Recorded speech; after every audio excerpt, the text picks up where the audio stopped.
I pulled into my grandfather's driveway after being away for 3 years, and something felt off immediately. Aunt Carol practically ran to my car before I could even turn off the engine, excitedly talking about my cousin Brandon's new executive role at a tech firm. Uncle Steve appeared seconds later, mentioning corner offices and six-figure salaries. My mother stood on the porch, her expression unmistakable, pure pity. Then Aunt Carol leaned close, loud enough for half the family to hear, and said, "He'll be a millionaire before 30, unlike some people." Every eye was on me, waiting for my reaction. I smiled politely, nodded, and stayed silent. They had no idea what was coming. The lakeside property looked exactly as I remembered. Grandfather Robert had owned it in upstate New York for 40 years. A 3-acre estate with a main house, guest cottage, and a dock stretching 50 feet into the water.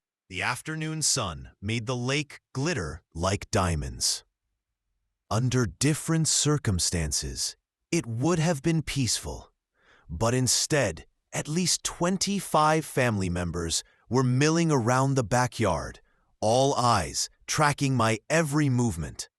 My younger sister Emma found me first.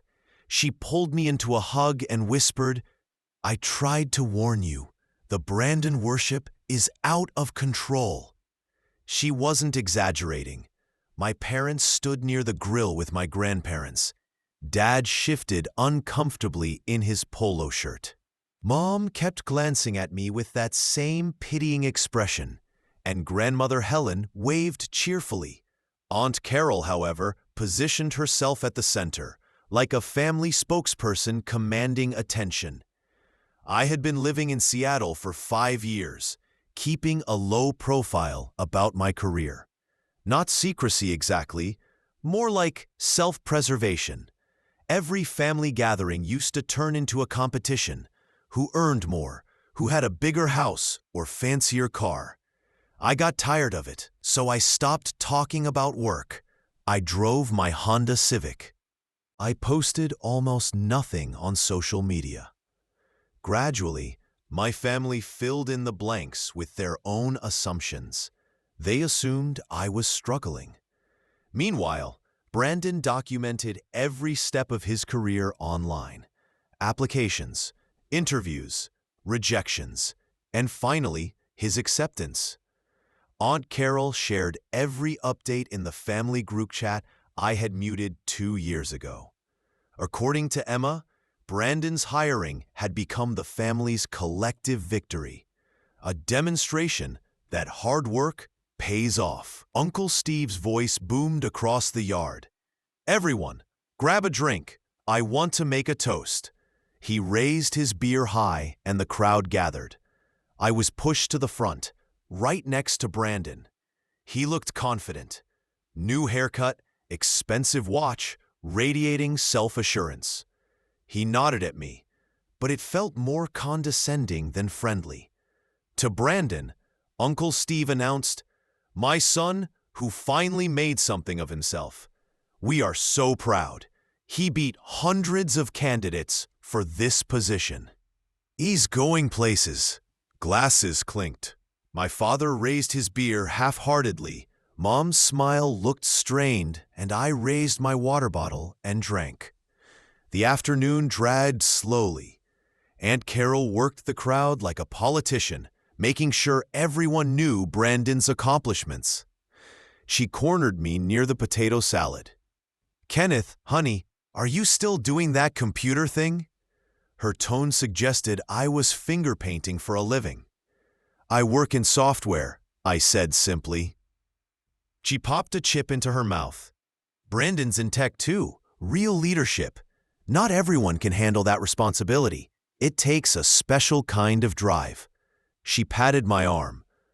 "But I'm sure you're doing fine with whatever it is you do."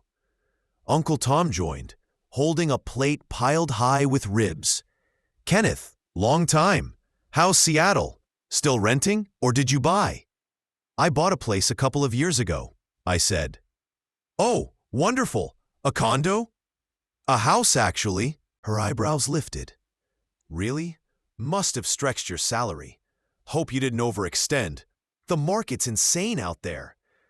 I smiled and excused myself, heading toward the dock where Emma sat with her feet in the water. This is torture, I said, dropping down beside her. It gets worse, she replied. Mom told me they want to give you money. What? Aunt Carol convinced everyone you're struggling. They collected $5,000. They plan to present it like some kind of intervention. My stomach dropped. You're kidding. I wish I was. Mom feels terrible, but she went along. Dad tried to object, but grandfather said not to baby you. Emma kicked at the water. I hate this family sometimes. Before I could respond, Mom called from the deck. Dinner's ready. We trudged back inside.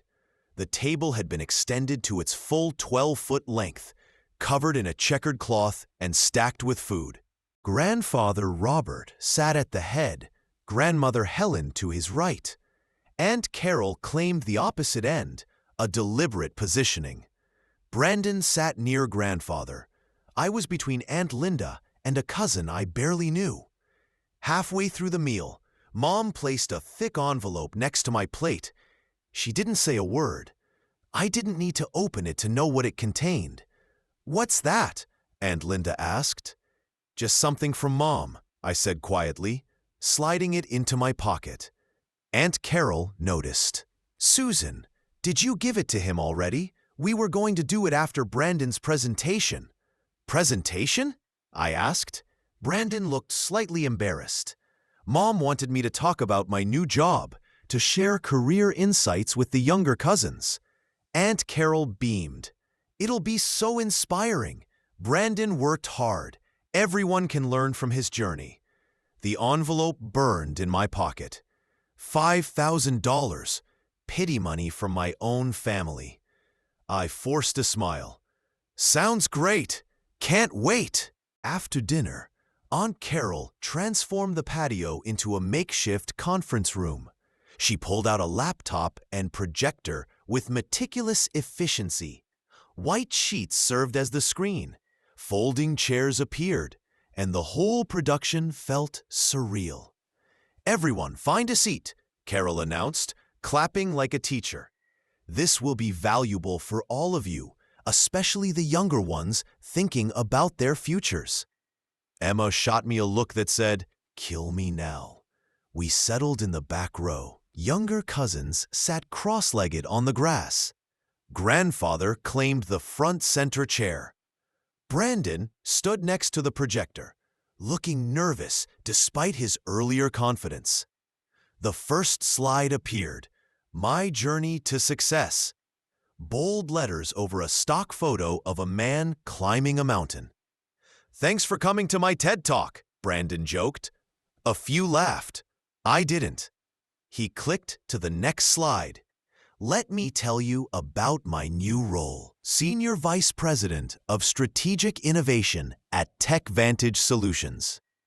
The title appeared aggressively on screen. It's a leadership position working directly with C-suite executives. Slides showed TechVantage headquarters in downtown Seattle, my Seattle. I recognized the building immediately. Brandon continued, managing strategic initiatives, cross-functional teams, and identifying growth opportunities. The role included $125,000 salary, full benefits, stock options, and a car allowance. Grandmother Helen teared up. Oh, Brandon, we're so proud of you. Brandon displayed slides of his office, a modest cubicle, business cards, and a handshake with the VP of Operations. The interview process was intense. 4 rounds over 6 weeks. I competed against 200 top candidates. But I prepared, researched the company, and proved my value. Uncle Tom asked what made him stand out. Brandon replied, a combination of technical knowledge and leadership potential. I wasn't just looking for a job. I wanted to make an impact. Younger cousins took notes. Even my father nodded, impressed. Next slide. Lessons learned. Ambition matters. You can't coast. Take risks. Push yourself. Some people stay in middle management, comfortable. To succeed, you must keep growing and aiming higher. Emma's hand found mine, squeezing it. The words were generic, but the meaning was clear.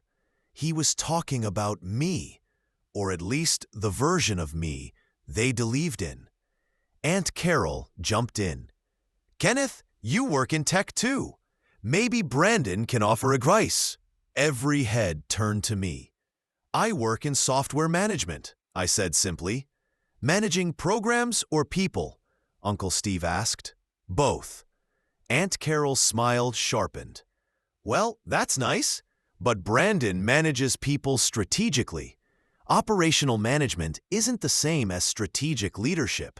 It's like checkers versus chess. A few laughed uncomfortably.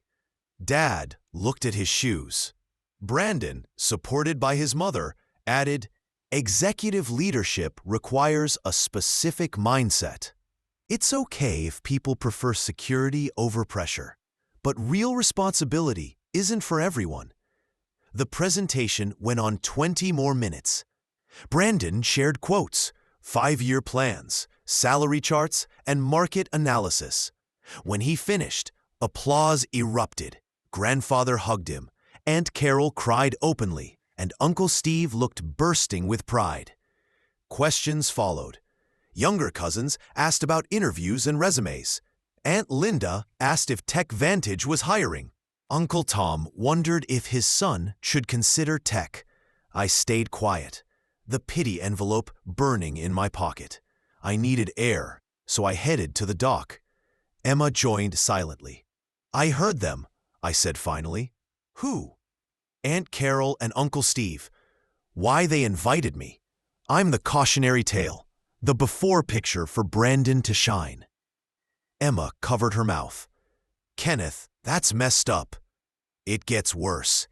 Everyone thought I'd be the successful one when I was younger. Now I'm proof that potential means nothing without work ethic. My parents agreed to it. They thought seeing Brandon succeed might inspire me, or at least look good for the family. Emma wiped her eyes. Carol has been poisoning everyone for years, dropping hints that you're struggling. Against you, piece by piece, until the family believed you were a failure. The clues had always been there. The distant phone calls, the carefully phrased questions about whether I was eating or sleeping well, the concern that never quite felt genuine. They weren't worried about me. They had already decided I was failing. I should just leave, I said. Drive back to Seattle tonight and skip the rest of this reunion. If you leave, it proves them right, Emma said firmly. They'll say you couldn't handle seeing someone else succeed, that you ran because you were jealous or ashamed. Carol will use it as more evidence against you. She was right. Leaving would only reinforce their narrative. Then what do I do? Sit here and take it? Emma studied me for a moment, expression unreadable. Or you could tell them the truth. What truth? About your real life, your real job. She gave a small, knowing smile. You've been hiding for 3 years, Kenneth. Maybe it's time to stop. Before I could answer, voices called from the house. The family was gathering around the bonfire for the evening portion of the reunion. Kenneth, Emma, come on, we're starting. My grandfather Robert's voice rose above the others. Emma offered me her hand. Come on, whatever you decide, don't let them chase you away. We walked to the fire pit. Chairs and blankets formed a circle around the flames. The mountain evening was pleasantly cool. Grandfather Robert waited until everyone settled before speaking. At 78, he commanded attention effortlessly, a skill honed from decades as a factory manager. Every year at this reunion, I like to talk about what this family means, he began. We've built a legacy, not just of money, though that's nice, but of hard work, integrity, and accomplishment. His eyes scanned the circle. This year, I'm particularly proud. Brandon has shown ambition. What happens when you set a goal and refuse to quit until you achieve it? He's carrying this family forward. Brandon shifted, uncomfortable but pleased. Grandfather continued, "In this family, we measure success by what you build and who you become. We don't coast, we don't settle, we push ourselves to be better." His gaze landed on me. Some people take longer to find their path. That's okay, but you can't coast forever. At some point, you have to step up and show what you're made of. The fire crackled. All eyes turned to me. My father's voice finally broke the silence. "Dad, Kenneth's doing fine." "Is he?" Grandfather's tone was firm, not cruel. "Then why does he never talk about it? Why all the secrecy? When someone is proud of their work, they share it. When they're ashamed, they hide." The implication hung in the air. This was the moment. I could stay silent, keep my life private, or do what Emma suggested. Tell the truth. 30 eyes watched me across the fire. I felt Emma's hand squeeze mine briefly. Aunt Linda, always gentle, broke the tension. "Kenneth, honey, we really don't know much about your life in Seattle. What have you been doing? Tell us about your work." Her kindness almost felt heavier than Carol's cruelty. At least cruelty is honest. I inhaled slowly, buying time. I cataloged their faces. Aunt Carol watched like a predator. Uncle Steve seemed bored but interested. Brandon's expression mixed concern and superiority. My mother avoided my eyes. My father stared at the fire. Grandfather Robert evaluated me as he always did. The $5,000 envelope in my pocket felt like 100 times heavier. I thought of my career, the 80-hour weeks integrating acquisitions, all-nighters fixing critical bugs, impossible deadlines, code reviews, architecture decisions, hiring battles, budget negotiations. The day I became CTO and excitedly called my parents, only to be ignored for something on TV. I had stopped trying after that. But sitting here, watching their pitying faces, something shifted. Emma was right. Running away wouldn't solve anything, but hiding wouldn't either. "Not much, really," I said finally, voice steady across the fire. "Work keeps me busy," Aunt Carol interjected. "Busy is good. What projects are you managing?" "Various things. Actually, Brandon, congratulations on the Tech Vantage position. That's a solid company." Brandon nodded, expression softening. "Thanks, man. I'm really excited." "Hey, they might be hiring IT support if you want something more stable. I could put in a word," he offered. The comment hit like a slap. Support? He thought I needed his help for an entry-level role. A few people chuckled nervously. Aunt Carol beamed. "See, Kenneth? Networking is so important. Brandon has connections now. No shame in asking for help." "I appreciate that," I said calmly. "Tech Vantage is doing well. Revenue up 18% last quarter." Brandon looked confused. "How do you know that? The Strategic Innovation Department just started about 4 months ago." I pulled out my phone, opened an email from 3 days ago. "Emma, come see this." She walked over. I handed her the phone. Her eyes widened. "Oh my God, what is it?" "Mom," I said, standing. "I know about Tech Vantage's structure because I approved the budget for the Strategic Innovation Division. I signed off on creating Brandon's position. I reviewed the hiring requirements, the final candidate pool." Confused silence. Uncle Steve demanded, What are you talking about? I turned to Brandon. I signed your offer letter. Brandon, I'm the Chief Technology Officer at TechVantage Solutions. I'm your boss's boss's boss. For a few seconds, no one moved. Then chaos erupted. That's not possible, Aunt Carol shouted. You're lying, Uncle Steve added. Brandon went pale, pulling out his phone with shaking hands. Kenneth, is this true? My mother asked. Show us proof, Aunt Carol demanded. I remained calm, years of managing high-pressure situations preparing me. I pulled up my LinkedIn profile, kept private from family connections. I turned it so they could see. Kenneth Morrison, Chief Technology Officer, TechVantage Solutions, Seattle, Washington. Then my company ID badge. There I was in a suit they'd never seen, with the TechVantage logo clearly visible. Logo and my title were clearly visible. I opened my email and showed the thread from the CEO. Kenneth, need your thoughts on the Q4 product roadmap before Monday's board meeting. Also, the acquisition team wants your input on the potential data flow merger. Call me when you can. Emma was peering over my shoulder, her hand covering her mouth. Brandon was scrolling frantically through his phone. He navigated to the executive team page on the TechVantage internal directory, his face going paler by the second. It's him, Brandon whispered. This is his photo. This is his bio. I saw this during orientation. I just never... You look different in a suit. I didn't connect it. He turned his phone toward the family. There was my official company headshot with my bio. Kenneth Morrison, Chief Technology Officer.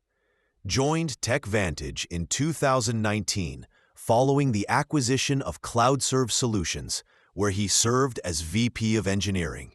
Led the integration of CloudServe's technology platform and was promoted to CTO in 2023. Responsible for all technology strategy, engineering teams, and product development. Reports directly to CEO. Aunt Carol grabbed the phone, staring as if it were a trick. This can't be real. It must be photoshopped. Carol, look at the email tech. Uncle Steve said quietly, glancing at my phone. It's real. I can call the CEO if you want verification. It's 9:30 on a Saturday night. He's probably putting his kids to bed, I offered. My father actually laughed. I can't believe this. Kenneth, why didn't you tell us? I tried, I said simply, multiple times over the years. But every time I mentioned work, someone changed the subject or dismissed it. Eventually, I stopped trying. Grandfather Robert sat silently, studying me with an intensity that made me uneasy. I continued. After graduation, I joined a startup called CloudServe in Seattle, a small team building cloud infrastructure software. I was employee number 12. I loved the work, the team. We built something special. 6 years ago, TechVantage acquired us for $42 million. They kept most of the team and asked me to lead the integration of our technology into their platform. Emma sank heavily onto a log. Kenneth, why didn't you tell me? I told Mom and Dad when I got promoted to CTO 2 years ago. Remember that Thanksgiving phone call? I mentioned a big promotion, and Aunt Carol changed the subject to Brandon's college grades. I gave up after that. The details began to flow, unstoppable. My base salary is $350,000 a year, plus stock options currently worth about $2 million. I own a 4-bedroom house in Madison Park, one of Seattle's nicer neighborhoods. Bought it for $1.2 million 3 years ago. It's probably worth $1.6 million now. I drive a Honda Civic, reliable and practical, because I don't care about fancy cars. Brandon looked sick. Kenneth, I had no idea. The presentation, the things I said about middle management, about coasting, I'm so sorry. I must have sounded like an arrogant idiot. You worked hard for that job, I said. You earned it. I hired you because you were qualified, not because of family. I didn't even see your application until HR had made the offer. Aunt Carol was crying, not happy tears, but tears of humiliation and shame. I don't understand. Why let us think you were struggling? Why take our money? She pointed at the envelope on my armrest. I never said I was struggling. You assumed it. I didn't ask for money. It was forced on me. I opened the envelope. $5,000 in cash from family members who thought they were helping. I counted it, then added $5,000 of my own money. $10,000 total. I handed it to Aunt Carol. This is for Brandon's student loans. Emma said he has about $30,000 left. Consider it a signing bonus from his new boss, not your cousin. Carol couldn't take the money. Her hands were shaking. Uncle Steve accepted it silently. Grandfather Robert finally stood. The patriarch, the man whose opinion mattered most, walked slowly toward me. Close enough to see every line on his face, every gray hair. You let us believe you were struggling, he said quietly. You let us pity you. You took our money. You made fools of us. Grandpa, let me finish, I said, holding up my hand. You sat here tonight, listened to your aunt talk down to you. Listened to Brandon give you career advice when you're the one who hired him. You accepted our pity money. Why?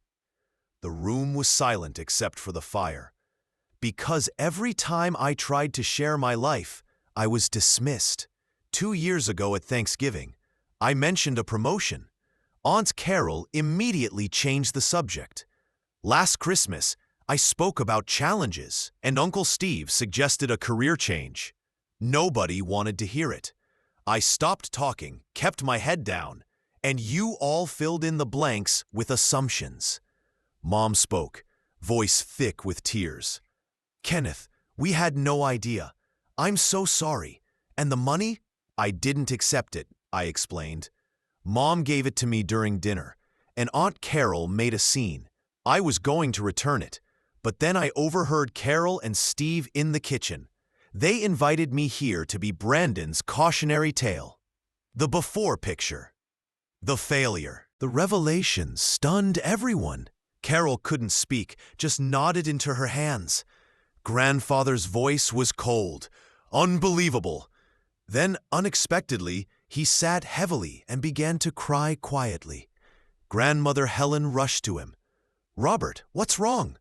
I'm ashamed, he said hoarsely. I'm ashamed of what we did to this boy. I lectured him about coasting, about not measuring up, and he looked at me with tears. You built something extraordinary, and we tried to tear you down. My emotional walls started crumbling. He stood again and pulled me into a tight embrace. I was wrong. I'm so sorry, son. So terribly sorry. I just wanted you to be proud of me. I am. God help me, I am. You did everything we asked and more, with grace and humility, while we treated you poorly. One by one, family members approached to apologize. Dad whispered, I should have defended you. Mom cried, I should have listened better. Emma never needed to apologize. She had always been on my side.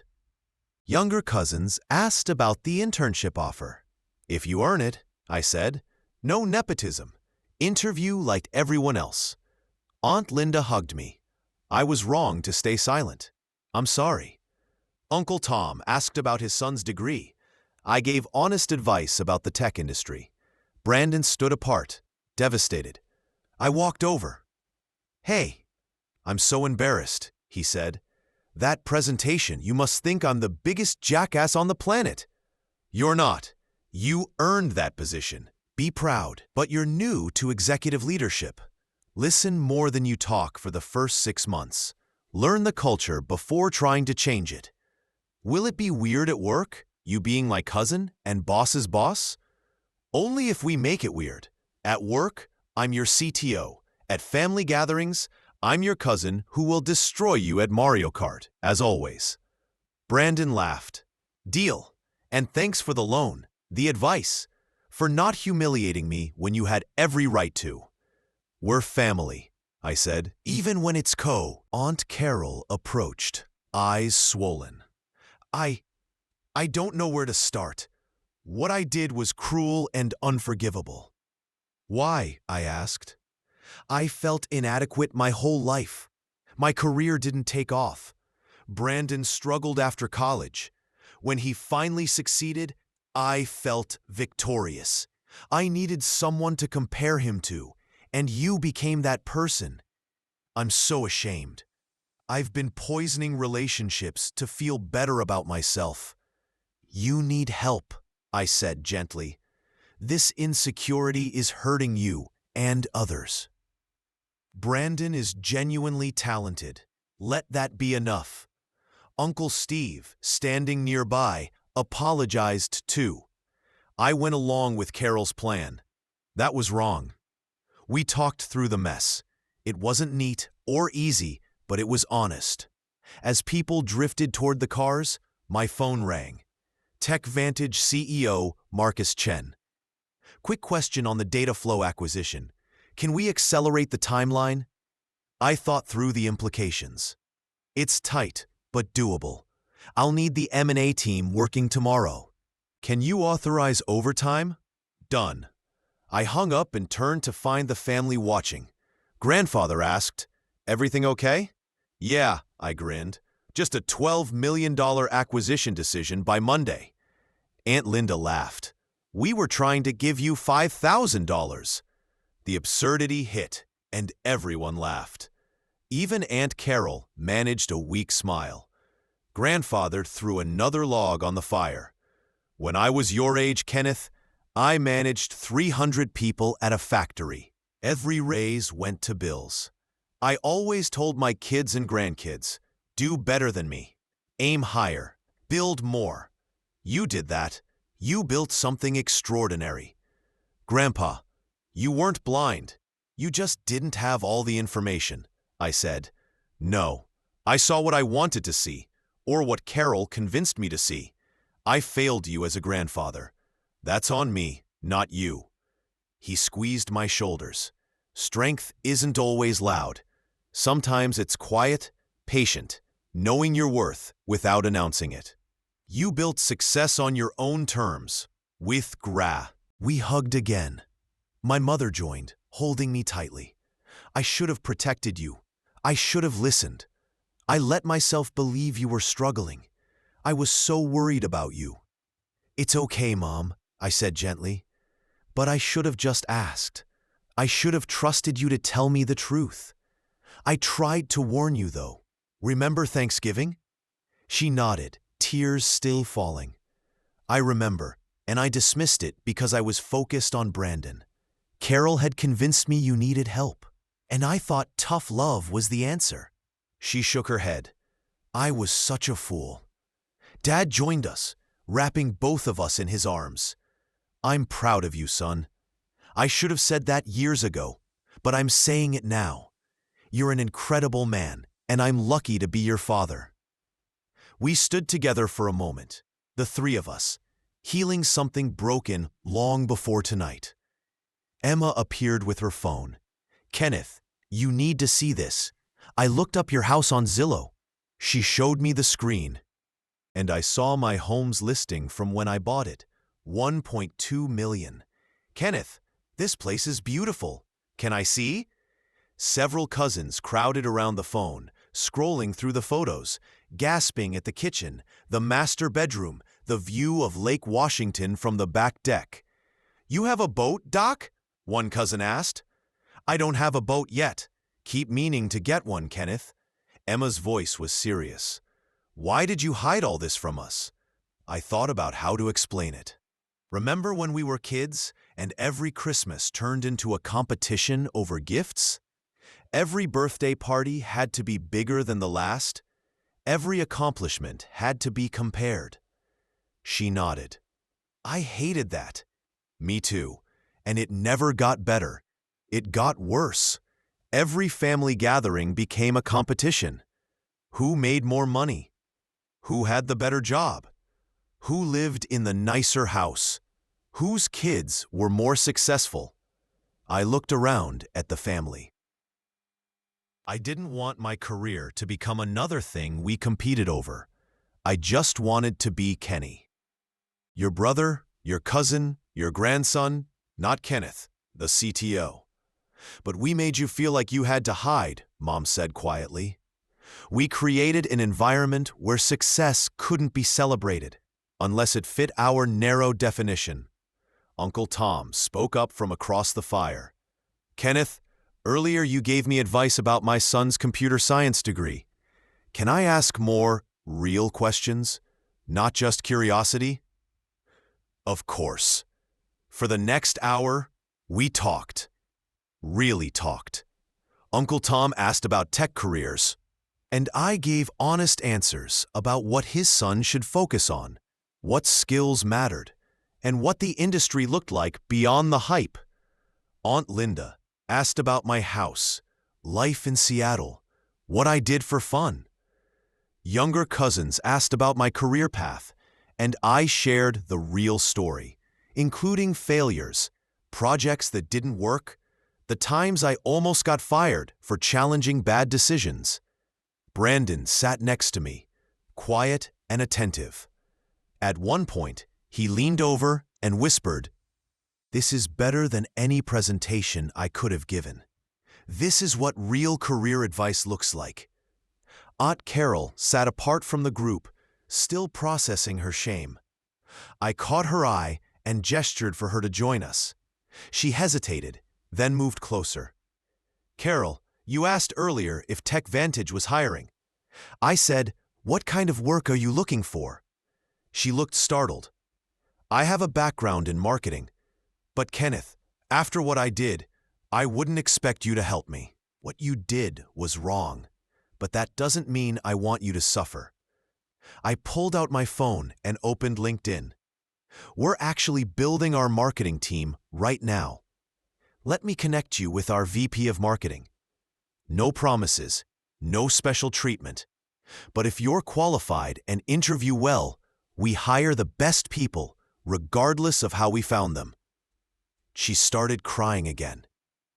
Why would you do that for me? Because holding grudges is exhausting. And because I think you need a win you earned yourself, not through Brando. I sent the connection request. But Carol, if you get an interview, you have to go to therapy first. Deal with the insecurity and comparison issues, because that behavior won't fly in my company. We build people up, not tear them down. She nodded vigorously. I'll do it, I promise. I already decided I need help. This whole thing showed me how toxic I'd become. Uncle Steve put his arm around his wife. We'll find her a good therapist. And thank you, Kenneth. You're being more gracious than we deserve. The conversation flowed more naturally after that. Grandmother Helen brought out hot chocolate and cookies. People shared stories, laughed, reconnected. The toxic competitiveness that usually defined our gatherings was gone, replaced by genuine interest in each other's lives. Brandon pulled me aside as midnight approached. We walked down to the dock again, our shoes clacking against the wooden boards. I'm going to be honest. Brandon said, I'm terrified about Monday morning, showing up to work knowing you're my boss's boss's boss, knowing I gave you career advice in front of everyone, knowing I talked about strategic leadership like I invented it while you've been doing it for years. I laughed. Don't be terrified. Be humble. That's the real secret to success, Brandon. Confidence balanced with humility.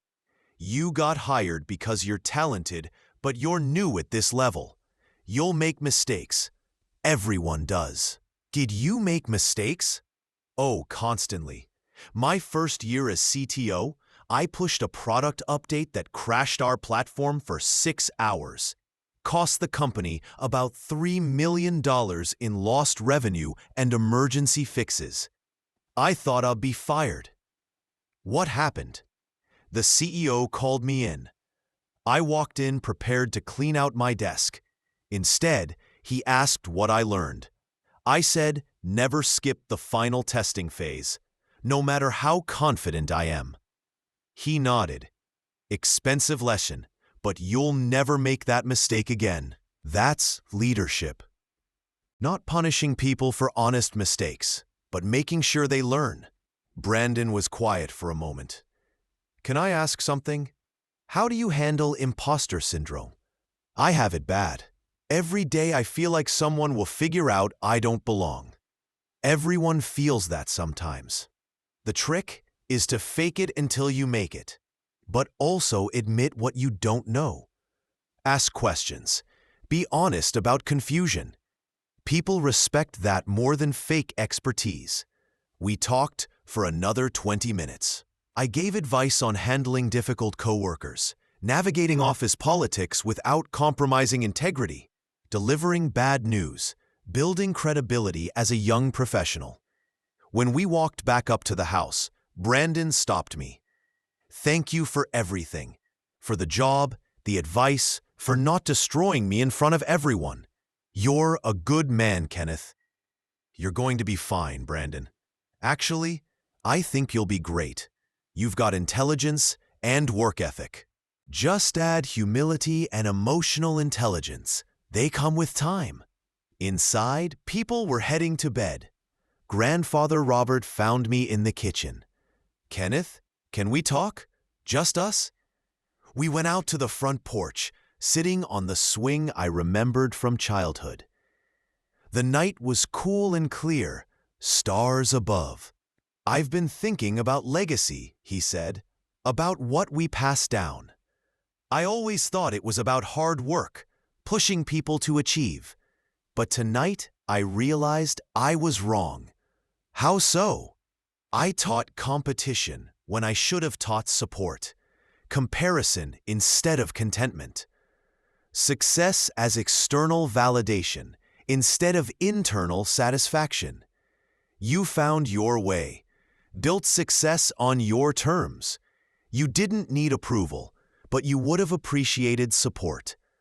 We failed to give that. Grandpa, you did your best. My best wasn't enough, but I'm still learning.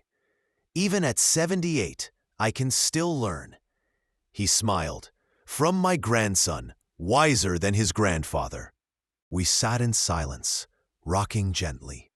Later, he spoke again. Kenneth, promise me something. What's that? Promise you'll keep coming to these reunions, even after tonight, even though we hurt you. This family needs you, not your money or connections. Your perspective, humility, strength. I thought about it. Easy answer? No. Why subject myself to drama? But family is complicated, messy, sometimes worth fighting for. I'll come, I said. But things must change. No competitions, no comparisons. If someone struggles, we help. If someone succeeds, we celebrate. Can you help make that happen? I can. I will. We shook hands. It felt like a new chapter. I headed inside. My phone buzzed. Emma, proud of you. I want to know the real you. I'd love that, I replied. I fell asleep feeling something I hadn't in years at a family gathering. Peace. Morning came with grandmother Helen's pancakes. I woke in my old guest room, same as summer visits.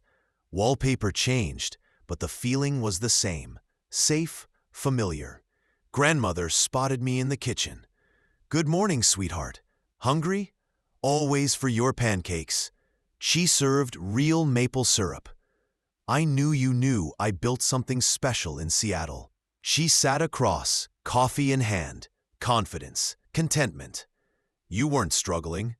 Then why didn't you say anything last night? Sometimes people need to learn lessons the hard way. Carol faced her jealousy. Your grandfather saw how his narrow definition of success blinded him. And me? You needed to stop hiding. I wasn't hiding exactly. You were hiding. Exactly. Afraid of competition and judgment, I removed myself. That's not healthy. Family should be where you can be your full self. She was right. The rest of the family trickled in. The mood was lighter, genuine. People asked questions, listened, shared without bragging. My father asked about the data flow acquisition. I explained the process, risks, strategy. He listened, asked smart questions, treated me like the expert I was. Brandon joined, taking notes. Sorry, hope this isn't weird. I'm learning so much. Smaller acquisition coming up. No idea what I'm doing. Not weird. Here's what you need to know. I spent 20 minutes walking him through M&A basics. He absorbed everything. Aunt Carol appeared, exhausted but determined. Kenneth, I made calls this morning. 3 therapy appointments next week. I'll do the work. I'm glad. It takes courage. I don't feel courageous. I feel ashamed. But I'll use it to improve. I wanted to apologize to all of you publicly. I've been toxic, and I'm done. Uncle Steve hugged his wife. Emma started slow clapping. The rest joined. Cheesy, but sincere. After breakfast, as people packed to leave, goodbyes felt different. Real hugs, actual plans to stay in touch. Uncle Tom pulled me aside. My son's applying for internships. Can you review his resume? Absolutely. Send it to my personal email. I'll treat it like any mentoring request. Younger cousins asked for contact info. No LinkedIn requests. I warned them. Keep work separate from family unless applying. My mother hugged me at the car. Next month, I'm coming. I'll be a better mom. Listen more. Judge less. Trust you to ask for help. I'd like that. You're not a bad mom. We got caught in Carol's narrative. Emma helped me load my bag. Everyone will Google you, right? Let them. No more secrets. I thought about it. Last night was brutal, but freeing. I don't have to manage 2 versions of myself. I can just be me. When did you get so wise? When I stopped caring about proving myself and started caring about being myself. She hugged me. Come back for Thanksgiving, please. We'll make it better. I will. Brandon walked me to my car. I'll see you Monday. Advice for the first week? Be 15 minutes early. Take notes. Ask questions when confused. Remember, everyone's rooting for you. Even after last night, you handled that revelation with grace. That's emotional maturity. That's leadership. Grandfather Robert appeared. One more thing before you go. What's that? Thank you for staying, being honest, showing me there's still things to learn. I love you, Kenneth. I'm proud of you. I'm sorry it took so long. I love you too, Grandpa. We hugged. I climbed into my Honda Civic, started the engine, watched my family wave goodbye. This messy, imperfect family. And for the first time in years, I felt I belonged. The drive back to Seattle took 8 hours. Time to process everything. Humiliation, revelation, healing. Felt like a full year in one weekend. Around Oregon, I called Marcus, my college roommate, not the CEO. Told him the story. Dude, that's insane, he said. You actually told them? I had to. Couldn't live split between 2 identities. How does it feel? Scary, liberating. I merged onto I-5. Hiding had been isolating. The judgment wasn't real, just my fear. So what now? Now I just live. No hiding, no pretending. Good for you. Want dinner when you get back? Celebrate your breakthrough? Yeah, I got home Sunday night. My house, discovered by family on Zillow, quiet and welcoming. Walked through it with fresh eyes. Custom kitchen, master suite, lake view, office, guest rooms. I'd bought it to fill with life, kept it private. No more. Monday morning, I suited up, drove to Tech Vantage HQ. Glass, steel, possibility. Elevator to executive floor. Greeted my assistant. Settled into office. Tackled acquisitions. At 9:30, knock. Brandon, nervous, professional. Good morning, Kenneth. Mr. Morrison? What should I call you? Kenneth is fine. Come in. Closed door. Sat across. Laughed. So weird, Brandon admitted. Really is, but we'll figure it out. Work Kenneth and family Kenneth are the same person. You'll get used to it. I wanted to thank you again for opportunity, advice, for keeping work normal after everything. Brandon, you earned this. I approved your position, but not because you're my cousin. The hiring manager said you were best. Don't forget. I won't. One more thing. Told Mom about last night's talk on humility and emotional intelligence.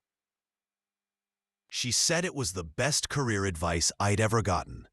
After he left, I dove into work. The acquisition, product roadmap, hiring, budgets. The same work, but lighter. No secrets.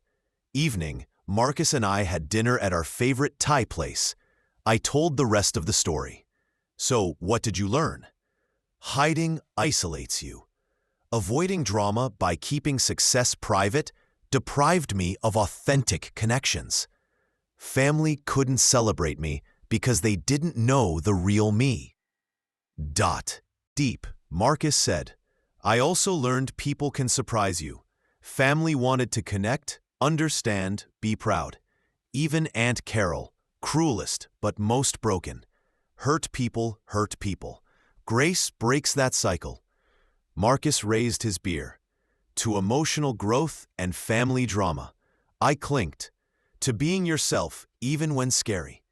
Weeks after, Mom booked a Seattle visit. Emma called every Sunday. No agenda. Grandfather Robert texted motivational quotes.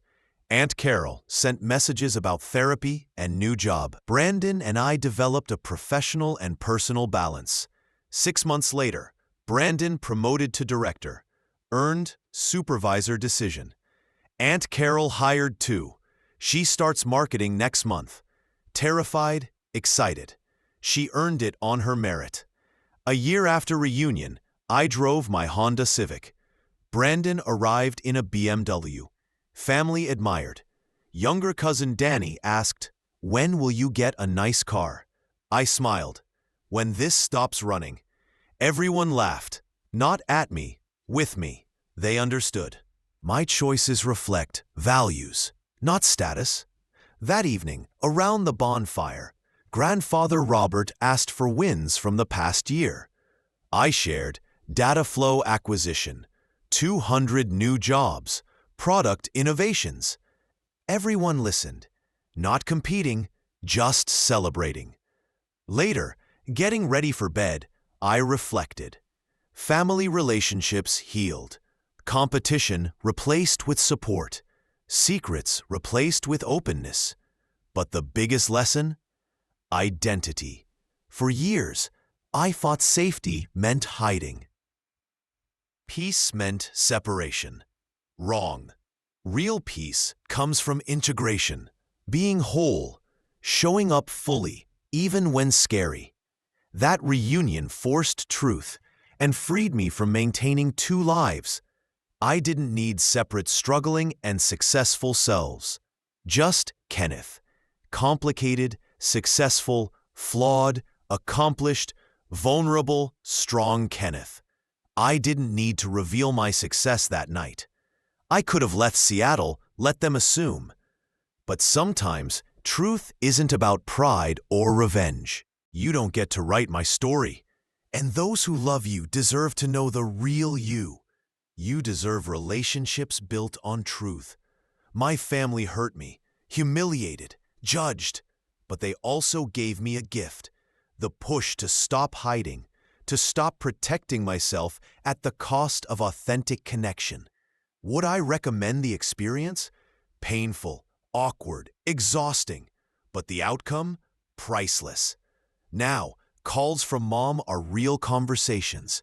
Grandfather Robert texts genuinely. Brandon and I can be colleagues and cousins without conflict. Aunt Carol shares progress and growth.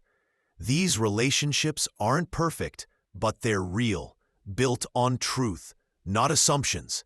And that's worth more than job titles, salary, or a Lakeview house. Success isn't only career. It's who you become, maintaining integrity, being vulnerable, forgiving even when undeserved. I returned to Seattle knowing I'd confronted my family, set things right. But over time, I realized they helped me too. They showed me I'd been living half a life. Professional success without personal connection. Achievement without celebration. Safety without intimacy. Now I have both. Career and family. Success and celebration. That's the real win. So if you're hiding parts of yourself from people who matter, ask, is it protecting or isolating me? Is safety worth loneliness? Privacy worth distance? Maybe reasons are valid. Maybe revealing truth risks harm. But maybe fear of judgment is mostly in your head. Avoiding vulnerability is scary.